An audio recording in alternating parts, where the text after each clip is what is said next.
After a long and painful wait, Star Realms Colony Wars is finally coming to a store near you in February of 2016.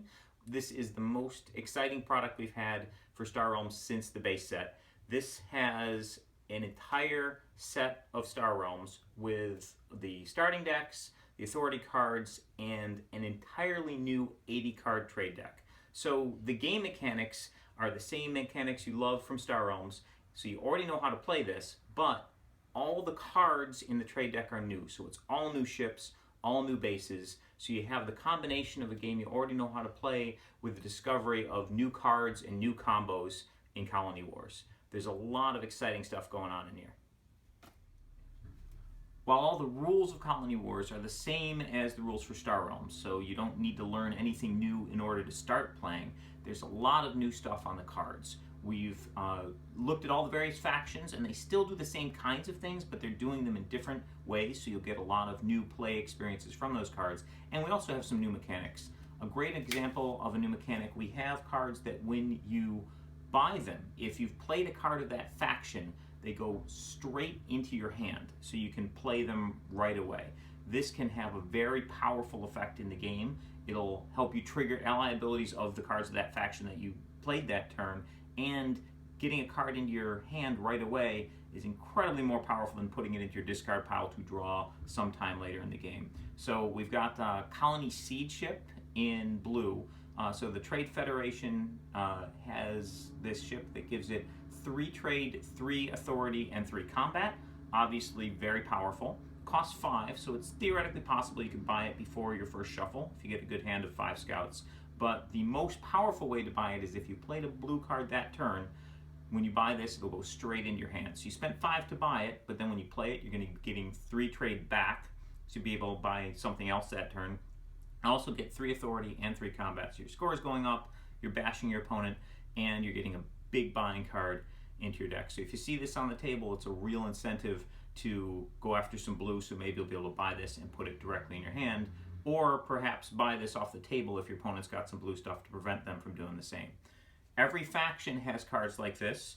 Green has the Plasma Vent, 6 cost base that does 4 damage every turn, so really hard hitting base, smashing for 4 combat every turn, and being able to buy this directly off the board, you're putting a permanent threat on the table for you, and it's really going to help you clear your opponent's bases off the table. So very, very scary card that you're going to be able to put directly into your hand, get it right on it on the table the turn you purchase it, if you played a green card already that turn. The biggest and scariest of these cards is the Emperor's Dreadnought. 8 combat, you draw a card, your opponent discards a card. A real powerhouse yellow ship. Now it costs 8, so when this thing comes out on the table, you're going to have a little bit of time before people are able to purchase it. So if this comes out early, you're going to have a real reason to buy some yellow cards to get that threat of being able to play your yellow card and purchase the Emperor's Dreadnought, put it right into your hand, and smash your opponent with it right away. This card can really, really change games if you can pick this up. And then finally, the Machine Cult has warning beacons. Now, the warning beacon is significantly weaker than these other cards that can come directly into your hand. However, the warning beacon's cheap. It only costs 2, and unlike the others where there's only 1 copy of them, in the deck there are 3 copies of the warning beacons. So as a fairly consistent thing for the Machine Cult, during the game you're going to see warning beacons come up. And these will allow you, if you have a single red card that you played out that turn, you'll be able to pick up a warning beacon, put it into your hand and play it, and then trigger the ally ability of the Machine Cult card you already played that turn.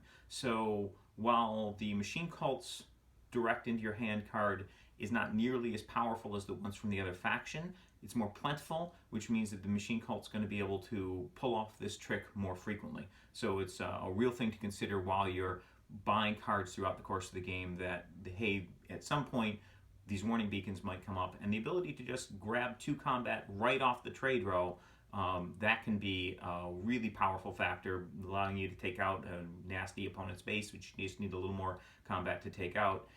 And of course, getting the 2 defense outpost that might make the difference for one of your non-outpost bases surviving the turn because your opponent doesn't quite have enough combat to take out the warning beacon and your base. So all these cards have a really big impact in the game, and they're one of the many new things in the Colony War set.